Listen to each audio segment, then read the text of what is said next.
Hello guys, S ला classes में आपका हार्दिक स्वागत है। आज हम एक महत्वपूर्ण नियम पर चर्चा करेंगे, जिस नियम का नाम है पूर्ण दायित्व का नियम। इस नियम को हम एमसी मेहता वर्सेस भारत संघ के नाम से भी जानते हैं। पूर्ण दायित्व का नियम। पूर्ण दायित्व के नियम को MC Mehta versus union of India Bharat संघ के नाम से भी जाना जाता है।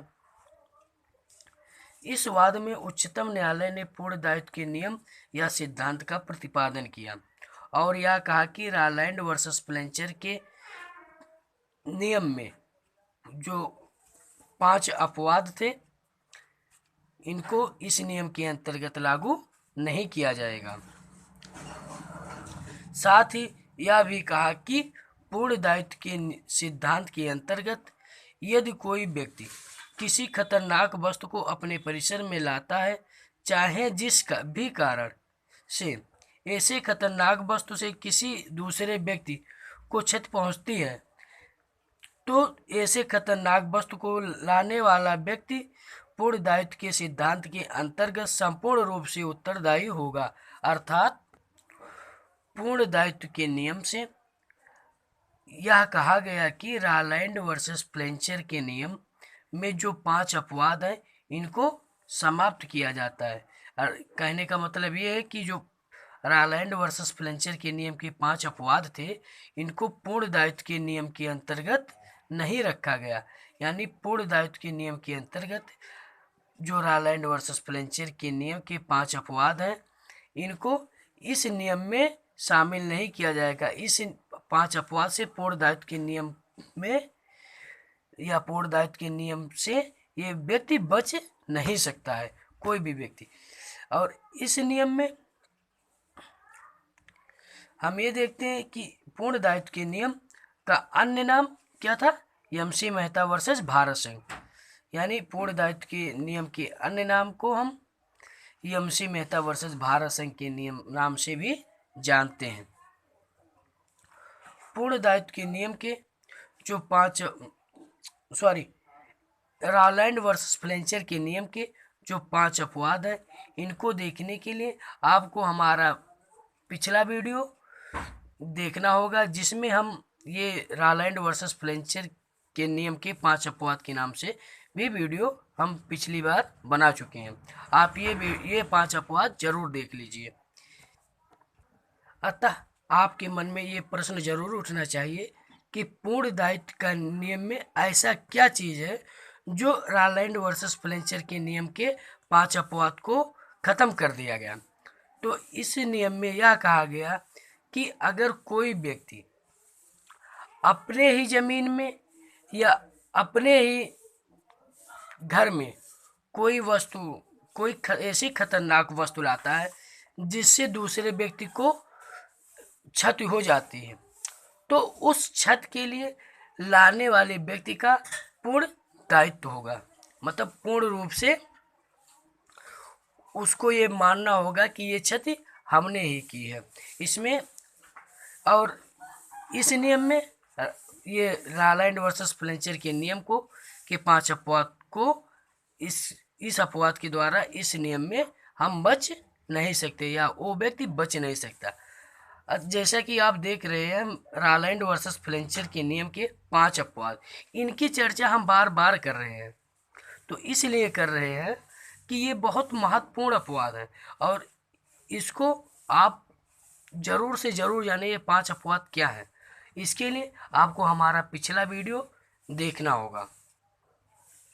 जैसे पूर्ण दायित्व के नियम के अंतर्गत मान लीजिए कोई व्यक्ति ए है और बी है।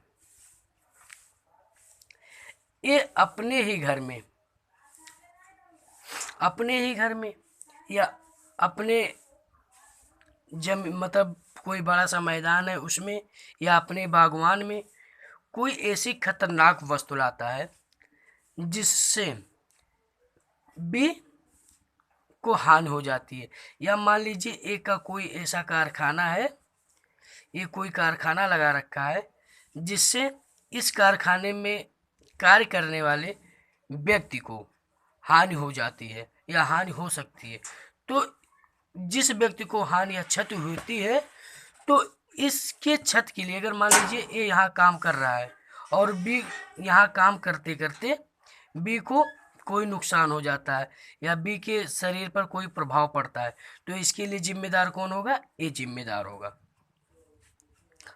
भले ही जैसे ये खतरनाक वस्तु किस रूप में होनी चाहिए, जैसे ज्वलनशील होनी चाहिए, जलने वाली होनी चाहिए, या मान लीजिए कोई बारूद का कारखाना है, उसमें ये बारूद का कारखाना है, इसमें भी कार्य कर रहा है। दुर्भाग्यवश इस कारखाने में ऐसी कोई घटना हो जाती है जिसके कारण बी को क्षति हो जाती है या बी की मृत्यु हो जाती है, तो बी के मृत्यु का दायित्व किस किस पर निर्भर होगा? ए पर। यानी बी की मृत्यु का जिम्मेदार कौन होगा? ए जिम्मेदार होगा। ये नहीं कहकर बच सकता कि इसमें बी ने अपनी स्वीकृति दी थी कि हम आपकी खतरनाक कारखाने में हम कार्य करेंगे, अतः इसमें ए का पूर्ण रूप से दायित्व है कि इस कारखाने में कार्य करने वाले सभी व्यक्ति पर कड़ी से कड़ी व्यवस्था की जाए कि इसमें कार्य करने वाले किसी भी व्यक्ति को कोई नुकसान नहीं हो, कोई हानि नहीं हो, और खतरनाक वस्तु को अपनी परिसर में लाने वाला व्यक्ति कठोर के दायित्व के सिद्धांत के अंतर्गत 5 अपवादों का सहारा नहीं ले सकता। यानी रालैंड वर्सेस फ्लेचर के नियम के जो 5 अपवाद हैं, वो व्यक्ति जैसे ये सहारा नहीं ले सकता कि रालैंड वर्सेस फ्लेचर के नियम के जो 5 अपवाद थे, इनका सहारा ये नहीं ले सकता, यानी इनके सहारे को लेकर ये बच नहीं सकता है। आइए हम देखते हैं एमसी मेहता वर्सेस भारत संघ। एमसी मेहता वर्सेस भारत संघ के वाद में दिल्ली में स्थित Shri Ram foods and fertilisers industry नामक कारखाना दिल्ली में घनी आबादी में था। यह कारखाना जहरीली ओलियम गैस बनाता था।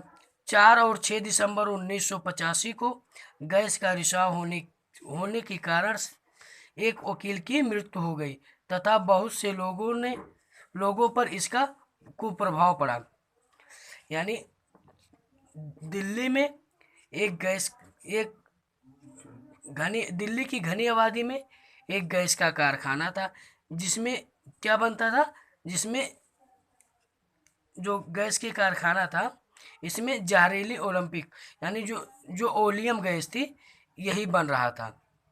ओलियम गैस इस कंपनी में बनता था, जिसके कारण 6 दिसंबर या 4 और 6 दिसंबर मतलब ये केस आया।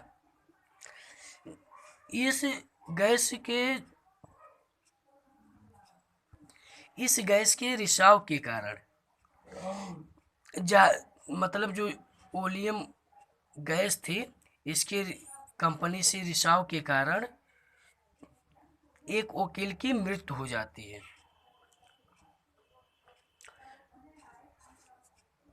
और बहुत से लोगों पर भी असर पड़ी। यानी वकील की भी मृत्यु हुई और बहुत से लोगों पर इस कंपनी मतलब इस जहरीली गैस का असर पड़ा। और कारखाने के खिलाफ लोकहित में वाद लाया गया। यानी कारखाने के खिलाफ एक वाद लाया गया, जिसमें न्यायालय इस मामले में निर्णय देने के लिए विचार कर ही रहा था। उसी समय भोपाल गैस दुर्घटना संबंधित नियम, जिसे यूनियन कार्बोनेट के उद्योग से एक जहरीली गैस के रिसाव के कारण 4000 व्यक्तियों की मृत्यु हो गई तथा जिसमें लाखों लोग रोगग्रसित हो गए। मतलब कि Shri Ram foods fertilisers industry का वाद चल ही रहा था। मतलब इस कंपनी का वाद चल ही रहा था। इसी समय यूनियन कार्बाइड उद्योग, जो भोपाल की कंपनी थी, इसमें भी इसी समय गैस की दुर्घटना संबंधित एक वाद आया, जिसमें जिसमें क्या था, 4,000 लोगों की इससे मृत्यु हो गई। इस गैस दुर्घटना में 4,000 लोगों की मृत्यु हो गई। और इस मामले में रालैंड वर्सेस फ्लेंचर के 5 अपवादों का सहारा लेकर बच गए थे। मतलब कि ये जो श्री राम फूड्स कंपनी का वाद था, जिसमें वकील की मृत्यु हुई थी, इसमें किसकी मृत्यु हुई थी? एक वकील की मृत्यु हुई थी। इसमें वकील की मृत्यु हुई थी, इसके लिए वाद लाया गया था। ये वाद चल ही रहा था, तब तक क्या हुआ, यूनियन कार्बाइड उद्योग का भी मामला, जो इसके पहले की मामला है, ये ना मत समझिएगा कि ये बाद में आया, इसके पहले का मामला है। और इस मामले में क्या हुआ था, इसमें भी गैस की दुर्घटना ही हुई थी, लेकिन इसमें क्या हुआ था कि इसमें 4,000 व्यक्तियों की मृत्यु हो गई थी। और इस दुर्घटना में एग्जाम्पल क्या था, ये जो हम आपको पहले बताए थे कि ये रालैंड वर्सेस फ्लेंचर के नियम के 5 अपवाद। तो ये जो जिसमें 4,000 व्यक्तियों की मृत्यु हुई थी, 4,000 की मृत्यु हुई थी, तो इस मृत्यु में बचाव के लिए इस नियम का सहारा लिया गया। इस 5 अपवाद, रालैंड फ्लेंचर के 5 अपवाद का सहारा लिया गया था। आप ये मत समझिएगा कि ये जो श्री राम फूड्स में 5 अपवाद का सहारा लिया गया, इसमें ये निर्णय लिया गया, इस कंपनी के रिसाव से ये निर्णय लिया गया था कि ये नियम अब बंद हो जाएंगे, ये अपवाद अब बंद हो जाएंगे। और ऐसा क्यों किया गया? क्योंकि ये जो यूनियन कार्बाइड उद्योग था, इसमें जब गैस का रिसाव हुआ था, तो जो 4,000 व्यक्ति की मृत्यु हुई थी, इसमें फ्लेंचर के नियम के जो 5 अपवाद थे, इनका सहारा लेकर लोग बच गए थे, या इस कंपनी को बचा लिया गया था। इसीलिए न्यायालय ने ये सोचा कि जब बार बार इसी नियम का सहारा लिया जाएगा, तो लोग ऐसे मरते रहेंगे और ये नियम लागू होता रहेगा, इससे इन पर कोई, कंपनी वालों पर कोई प्रभाव नहीं पड़ेगा। तो इसमें यानी Shri Ram foods fertilisers industry में ये 5 अपवाद जो थे, फ्लेंचर के जो 5 अपवाद थे, इनको कहा गया ये 5 अपवाद नहीं लागू किए जाएंगे और इन पर बैन कर दिया गया। और यमसी मेहता के वाद में निर्णय लेते समय यह कहा गया कि जहां किसी खतरनाक वस्तु या साधन का उद्योग व्यक्ति अपने परिसर में कर रहा हो, चाहे भले ही खतरनाक वस्तु का उपयोग बड़ी सावधानी पूर्वक क्यों न किया जा रहा हो, फिर भी किसी कारणवश किसी पक्षकार को खतरनाक वस्तु से या साधन से क्षति पहुंचती है, तो वह व्यक्ति दूसरे व्यक्ति को पहुंची हुई क्षति के लिए संपूर्ण रूप से उत्तरदायी होगा और वह कठोर दायित्व के नियम के अपवाद का सहारा नहीं ले सकता। अर्थात मान लीजिए कोई व्यक्ति ए है और ये बी है। अब ए की कोई कंपनी है, ये अपनी कंपनी में कोई ऐसी खतरनाक वस्तु बना रहा है या कोई जहरीली वस्तु बना रहा है, जिसके कारण इस कंपनी में काम करने वाला व्यक्ति कौन है? बी। अब इस कंपनी में कार्य करते समय बी को कोई भी नुकसान होती है या कोई भी हानि होती है, तो उसका पूर्ण रूप से दायी कौन होगा? ए। यानी पूर्ण रूप से कौन व्यक्ति जिम्मेदार होगा? ए, जिसकी कंपनी है। धन्यवाद दोस्तों, वीडियो बड़ा हो जा रहा है, इसीलिए ये जो केस है इसको हम नेक्स्ट वीडियो में देखेंगे, बहुत विस्तार से देखेंगे, जिससे आप लोगों को और भी अच्छे से समझ में आए। अतः आपसे निवेदन है कि आपको अगर मेरा वीडियो पसंद आ रहा हो तो मेरे चैनल को सब्सक्राइब और मेरे वीडियो को लाइक करना मत भूलिए। धन्यवाद दोस्तों।